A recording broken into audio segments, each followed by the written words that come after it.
In my country, we say something like, "Man will show you Pepe." And when I told you, they showed me Pepe, I've learned it the hard way. When I talk about decentering men, it's not to say you need to become a man hater. We need a man. Some of us are also raising boys, raising young men, and we want to attack it or tackle it from the standpoint of raising sound young men. So how you talk about men in general will reflect on their perspective or where you come as a mom. You don't end up with mom wounds as well. Of course, parenting doesn't come with a booklet or a guide. But as much as you can minimize trauma is the main goal. So decentering men meaning when you're in a relationship, committed relationship, marriage, name it, make sure you're prioritizing yourself.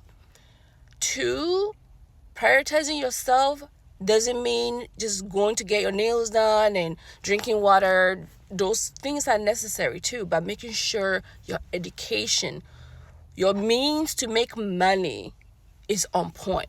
So if you have to go back to that school, make sure you go back. If you have to get that certificate, you get that certificate. If you have to open that business and maintain it. You can't be not functioning, depressed, anxious, which sometimes can happen, but that's why therapy and maybe medication can help you keep yourself going and lead you to elevating yourself. By you losing yourself in that relationship, in that marriage, not prioritizing yourself, losing yourself in mommyhood, where all your life becomes the children. Your identity is mom. Only that. You're setting yourself for failure. Setting yourself in a way where that man switches up on you, which happens a lot. Or God forbid that man gets sick. Or that man is no longer here or gone to be with the Lord.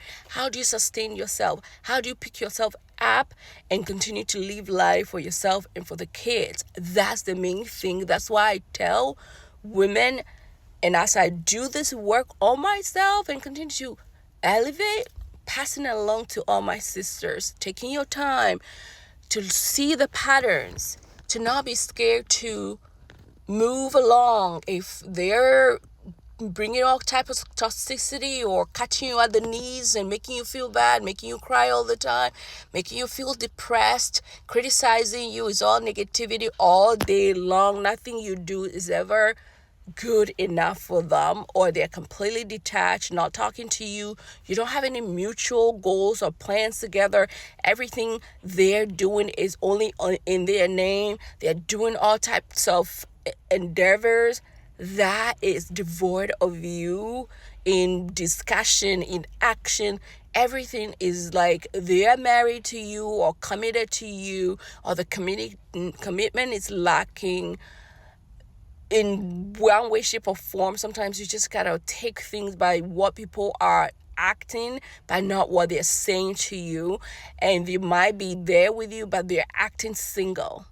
They're acting like everything is all about them. A lot of men are selfish. They look for the next shiny thing. And if you devote all your life to this person and to your children, when they decide, and children too, as they grow, they move along to start their own life, and you find yourself lacking in skill, in career, in business, in making money, all that, you're the one who's gonna become angry and bitter. And this is why I find a lot of these women sometimes even here just constant state of anger. Yes, those things can perturb you and dysregulate you even some way.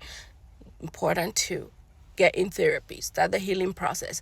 Knowing that doesn't define you. That person leaving you or abandoning you or whatever the story may be doesn't define you, but you are sustaining yourself at your core to move along, to do the next thing, to start working on yourself. So don't lose yourself in that relationship. You are in it, but you're managing it, managing your expectations and setting those boundaries and romanticize yourself, romanticize your life, romanticize your goal, romanticize you, center you, and don't get all caught up in that whole thing becoming your identity regarding marriage, commitment, or children.